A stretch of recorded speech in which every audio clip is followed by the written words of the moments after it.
Hi guys.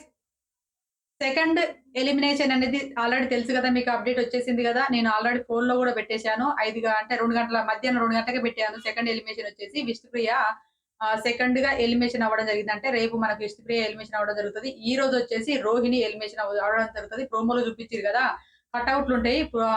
అన్ని 6 కటౌట్‌లుంటాయి. 6 కటౌట్‌లు పెట్టేసిన తర్వాత కటౌట్ అంటే ఫోటోస్ పెట్టడం జరుగుతది. 6 ఫోటోస్ పెట్టడం జరుగుతది. ఎవరి ఫోటో అయితే కింద పడిపోతదో వాళ్ళు డైరెక్ట్ ఎలిమినేట్ అనేది జరుగుతదన్నట్టు. అది ఆ విధంగా ఈరోజు రోహిణి ఎలిమినేటెడ్ అనేది జరుగుతది. పోయిన వారం వచ్చేసి తేజ ప్రింట్ ఔట్ రావడం జరిగింది. డైరెక్ట్ ప్రింట్ ఔట్ రావడం, తేజ ఎలిమినేషన్ అవ్వడం జరిగింది. ఈ రోజు వచ్చేసి మన విష్ణుప్రియ మన రోహిణి ఎలిమినేషన్ అవ్వడం జరుగుతది. రేపొచ్చేసి విష్ణుప్రియ ఎలిమినేషన్ అవ్వడం జరుగుతది. విష్ణుప్రియ ఎలిమినేషన్‌కి కారణాలు చాలా ఉన్నాయండి. చెప్పుకోవాలంటే బోలెడు కారణాలు చెప్పుకోవచ్చు. విష్ణుప్రియని ఎందుకు ఎలిమినేషన్ చేశారు? ఎవరిని కాపాడడం కోసం హౌస్‌లో ఎలిమినేషన్ చేశారనే దాని గురించి మాట్లాడుకుందాము. మాట్లాడుకోబోయే ముందు ప్లీజ్ దయచేసి నా ఛానెల్ చూస్తున్నట్లయితే ప్లీజ్ ఒక లైక్ చేయండి.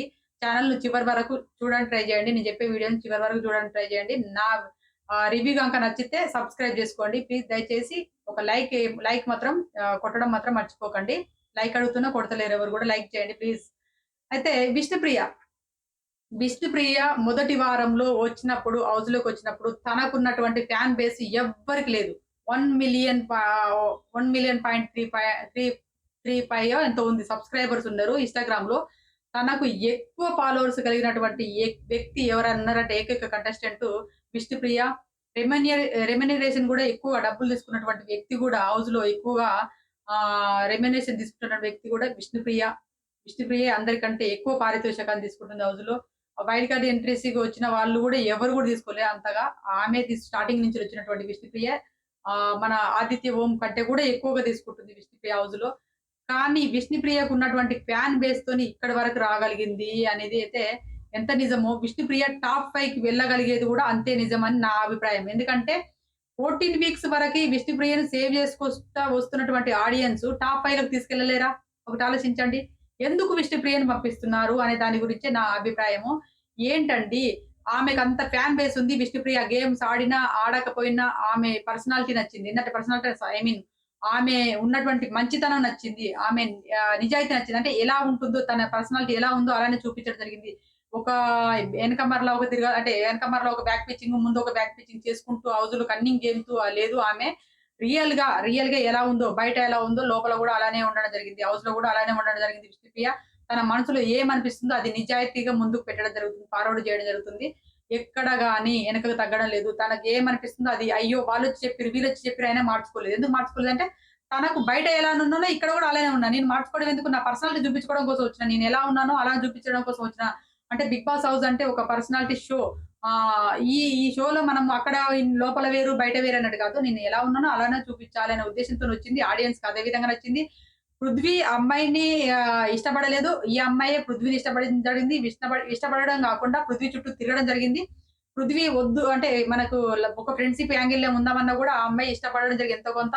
పృథ్వే నాకు ముఖ్యమన్నది, పృథ్వే నాకు ప్రపంచం అన్నది పృథ్వీ చుట్టూ తిరగడం జరిగింది. ఎక్కడ ఎంతమంది వచ్చి హౌస్ మేట్సే కాదు, చెల్లె గాదు నా ఫాదర్ గూడా వచ్చి చెప్పినా గూడా, తనకు కావాల్సిన వాళ్ళొచ్చి చెప్పినా గూడా తను మార్చుకోలేకపోయింది.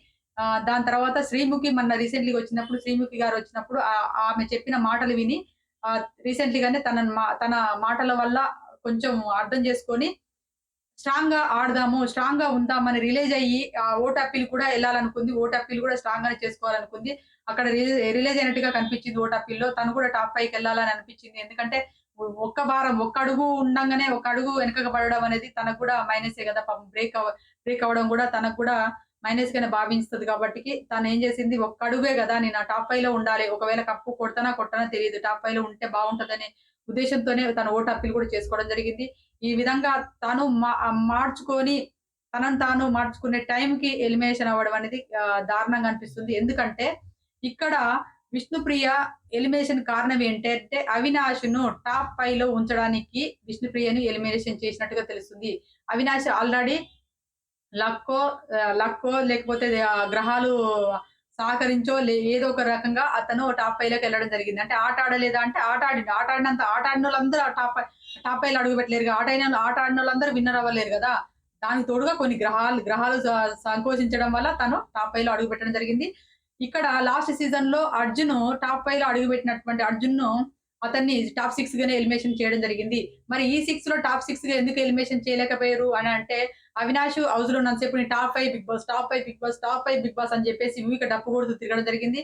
అవినాష్ కు ఉన్నటువంటి మా టీవీతో ఉన్నటువంటి బాండింగ్ వల్ల ఏదో ఈ అబ్బాయి కోరుకుంటుండగా కోరిక నెరవేర్చాలంటే పాపం ఇంకా ఈయన టాప్ 5 లో ఉంచాలనే ఉద్దేశంతోటి విష్ణుప్రియను టాప్ 6 గానే ఎలిమినేషన్ చేయడం జరుగుతుంది.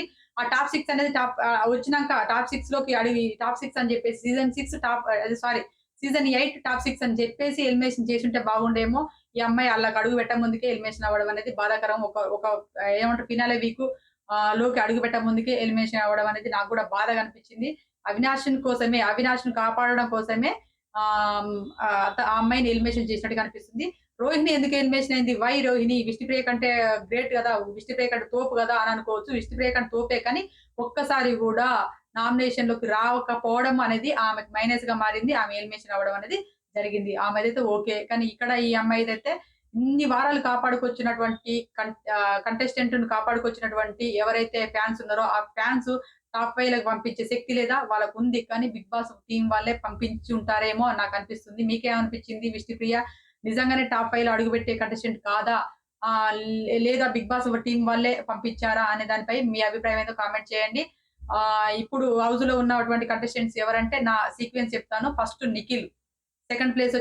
Place Nikhil, second place Gautam Krishna, third place వచ్చి ప్రేరణ, ఫోర్త్ ప్లేస్ వచ్చేసి నబిల్, ఫిఫ్త్ ప్లేస్ వచ్చేసి అవినాష్. ఈ విధంగా ఎలిమినేషన్ అనేది ప్రాసెస్ జరుగుతది. కప్పెత్తుకోబోయేది మాత్రం నిఖిల్ మాలిక్. నిఖిల్ కప్పెత్తుకోబోతున్నాడు. ఇదైతే కమింగ్ సూన్ అంటూ కదా దగ్గరలోనే ఉంది. మనం చూడబోతున్నాం గూడా. ఎందుకు ఇక్కడ ఒక్కొక్క ఒక ఎదవగాడు ఇప్పుడు డైరెక్ట్‌గా ఏంటి పాకిస్తాన్‌లో పుట్టిండో మాకు తెలీదు గానీ, అలా ఏది రివ్యూ చేస్తున్నాడు. వాడి రివ్యూలు చూసేసి కొంతమంది ఇన్‌ఫ్లూయెన్స్ అవుతున్నారు. ఏంటండి మనం ఇండియాలో పుట్టినాము, ఇండియాలో పెరుగుతున్నాము, అందరూ ఆల్ ఓవర్ ఇండియా అని చెప్పేసి మన స్కూల్‌లో చదువుతున్నప్పుడు చిన్నప్పుడు గూడా ప్లెడ్జ్ చేపిస్తారు. భారతదేశం నా మాతృభూమి అని చెప్తారు. అక్కడ మన వాళ్ళు బోయి కర్ణాటకలో బతకొచ్చు, ఏది మహారాష్ట్రలో బతకొచ్చు, తమిళనాడులో బతకొచ్చు, అక్కడక్కడ బతకొచ్చు. మన పిల్లలు గాని జాబులు చేయాలంటే బయట రాష్ట్రాలకెళ్లి చేయొచ్చు. వాళ్ళొచ్చి ఇక్కడ బతకకూడదా? ఎందుకు ఇంత స్వార్థంగా ఆలోచిస్తున్నారో అర్థం కావట్లేదు. జనాలు డబ్బులు తీసుకున్నారేమో, డబ్బులు తీసుకుంటే భజన కొట్టుకోండి. కానీ వాడికి ఓట్లేయకండి, వీడికి ఓట్లేయకండి. ఎందుకు భజన చేస్తున్నారో అర్థం కావట్లేదు. మీకు నచ్చకపోతే మీరు ఆ భజన కార్యక్రమాన్ని మొదలుపెట్టకండి. కుల, మతాలలో చిచ్చు పెట్టినట్టు విధంగా మాట్లాడుతున్నారు. మత చిచ్చులు, కుల చిచ్చులు తర్వాత దేశ విద్రోహం చిచ్చులు అనేది పెట్టడం జరుగుతుంది. ఒక రివ్యూవర్ నేను చూశాను. ఆ వీడియోలల్లా చూశాను. అతని పదాలను చూస్తుంటే అసలు ఎందుకురా నాయనా మీరు చదువుకున్నారా? ఒక స ఏమంటారు చదువుకున్నారా? లేకపోతే ఇంకేమైనా కాస్తున్నారా? అనే విధంగానే మాట్లాడుతున్నారు. ఆ మాటల ధోరణి చూస్తే నాకే అసహ్యమేసింది. ఎందుకు ఇలా తయారవుతున్నాము? మనం ఇండియాలో పుట్టినాం కాబట్టికి అందరిని సమానంగా చూడాలే. సమానంగా చూసే భారతీయులం మనము అనేది ఎందుకు రావట్లేదు? కష్టాన్ని చూడండి. అవతల గౌతమ్ కృష్ణ ఉన్నాడనుకో, గౌతమ్ కృష్ణ కష్టం చూడండి. నిఖిల్ ఉన్నాడనుకో, నిఖిల్ కష్టం చూడండి. ఎవరు ఎలా కష్టపడుతున్నారు? ఎవరికి నచ్చినోళ్ళు వాళ్ళు ఓట్లేసుకోండి అని చెప్పాలా గానీ, వాడికి ఓట్లేయకండి, వీడికి ఓట్లేయకండి. వాడు మన దేశంలో పుట్టిండా? వాడేదో పాకిస్తాన్‌లో పుట్టినట్టుగా అట్లనే డైరెక్ట్ అంటున్నారు. వాడు పాకిస్తాన్‌లో పుట్టిండని చెప్పేసి అంటున్నారు. ఏంటిరా నాయనా మీరు ఎక్కడున్నారురా? ఏ సమాజంలో ఉన్నారురా అని నాకు అనిపిస్తున్నది. దయచేసి ఇలా మీరు మీకంటూ ఒక మనస్సాక్షి ఉంటది. ఆ మనస్సాక్షి నమ్ముకొని మీరెవ్వరు చెప్పిన మాటలు వినకుండా మీకు ఎవరికి ఓట్లేయాలనిపిస్తదో వాళ్ళకి ఓట్లేసుకోండి. ఇలాంటి ఎదవలు ఎంతో మంది రివ్యూలు చేస్తుంటారు. ఆ రివ్యూలు చేసే ఎదవలకు మీరు లొంగవాకండి. మీకు నచ్చిన వ్యక్తికి మీరు ఓట్లేసుకోండి. ఇది నా అభిప్రాయము. ఎవరినైనా అట్టు చేసుంటే సారీ అండి. ఎందుకంటే నేను వాడిది రివ్యూ ఇన్నా గాబట్టికే నాకు గూడా కోపం వచ్చింది. వాడి పేరు పెడతలేదు. వాడికి అర్థమై ఉండొచ్చు. ఎందుకంటే నేను వాడి పేరు ఎందుకు పెడతలేదంటే మనం ఎందుకు మనం గూడా మనకంటూ ఒక మనస్సాక్షి ఉంది కాబట్టి వాడి పేరు చెప్పి పెడతలేను. వాడికి అర్థమై ఉంటది. నా రివ్యూ ఒకవేళ వాడినాక చేరితే మాత్రం వానికి అర్థమైతది. ఇది నా రివ్యూ అండి. విష్ణుప్రియ టాప్ 5లో ఉంటదా లేదా అనేది కామెంట్ చేయండి. ఇప్పుడు ఈ టాప్ 5లోకి మాత్రం ఒక ఏకైక కంటెస్టెంట్ అంటే ఫీమేల్ కంటెస్టెంట్ మాత్రం ప్రేరణ. ప్రేరణకు అర్హత ఉంది. ప్రేరణ టాప్ 5లో ఉండే అర్హత ఉంది కాబట్టి ప్రేరణ ఉండగలిగింది. ఇదే అండి నా రివ్యూ. నా రివ్యూస్ గనుక నచ్చిననుకో ప్లీజ్ దయచేసి లైక్ చేయండి. లైక్ చేసేసి నచ్చితే సబ్స్క్రైబ్ చేసుకోండి. Bye friends.